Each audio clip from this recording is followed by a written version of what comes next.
Hi, everybody. It's Thursday, August 25th, and I just got back from a recovery meeting where I ended up being the chairperson.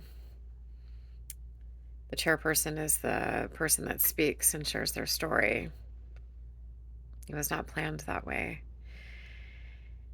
This meeting was the second meeting that I had been to at this recovery center, and I know some people that have gone to the meeting, and I thought that I would check it out as another option. And so I went last week, and then I went tonight.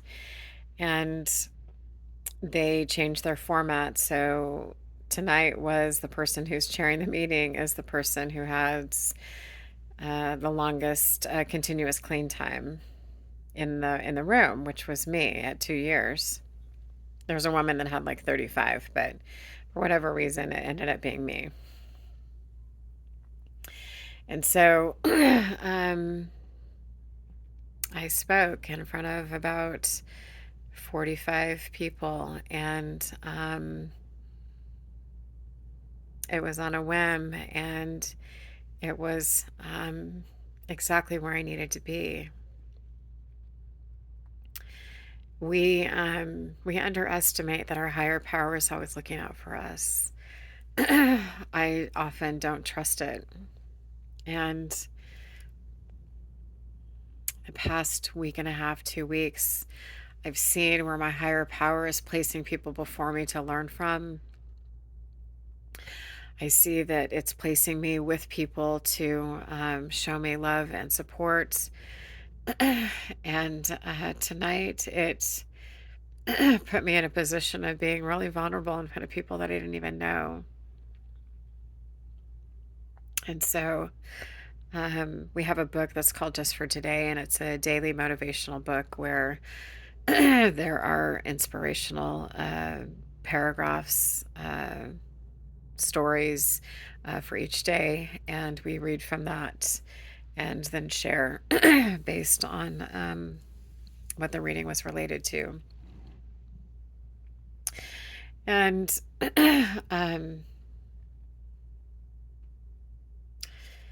the reading for today was on our wreckage, making amends from, the time that we were using. And there's been an experience moving through my monkey mind over the past couple weeks about the amends that I'm going to have to make when I get to step 9. I just finished step 4, and that was enough right now. But here, my higher power says, start thinking about it now, and if you were to have to complete your step 9 today, what would be the wreckage that you'd want to clean up first? And so I got to speak on that tonight, in the moment, being completely present and what was weighing heavy on my heart. And we don't get that opportunity in the real world, right? We don't get that opportunity to share authentically and vulnerably. Is that a word? With most people. I'm finishing up my Ayurveda for addiction recovery course, and I started the last section of videos today, and it was talking about how to counsel each of the particular doshas. And as I'm reading for Vata, which is what I'm really high in, it's a particular personality trait.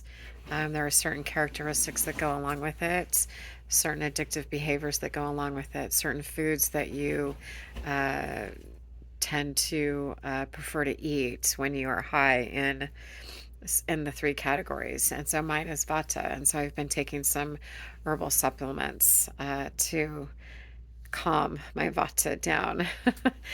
And my point is that I was reading, the symptoms or the characteristics of somebody that is high in Vata. And I was like, goodness, my sponsor, like,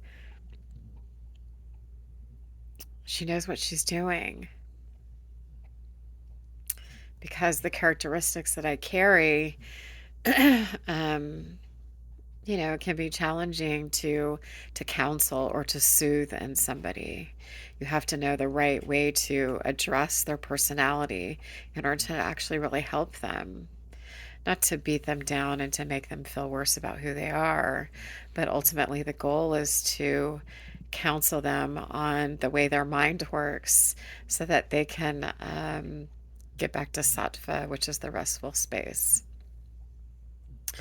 My course ends on Saturday, and I feel like I'm just scratching the surface. I luckily have access to the course for a whole year. So once I finish Saturday, I need to take a little bit of a breather, but then really dedicate myself to understanding each of the different doshas so that I can prepare myself to potentially help other addicts in this process of, a natural way to recover body, mind, and spirit.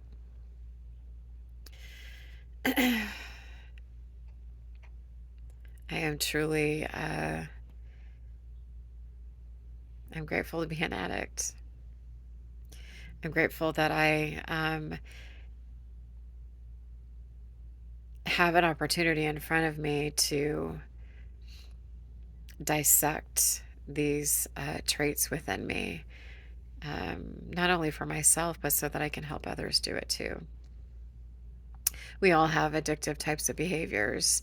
Ayurveda studies will tell you that there's 3 layers, and it just depends on what layer you fall into. But tonight, as I end my evening in a room full of complete strangers, feeling so loved just because I was able to be vulnerable and share my truth. And that allows them to do the same, to not be afraid to tell their story. So, snot nose and all, I have some things to do tonight before my day tomorrow. And I'm going to get to that and call it a night. Thanks for watching. And yeah, have a beautiful night. Bye.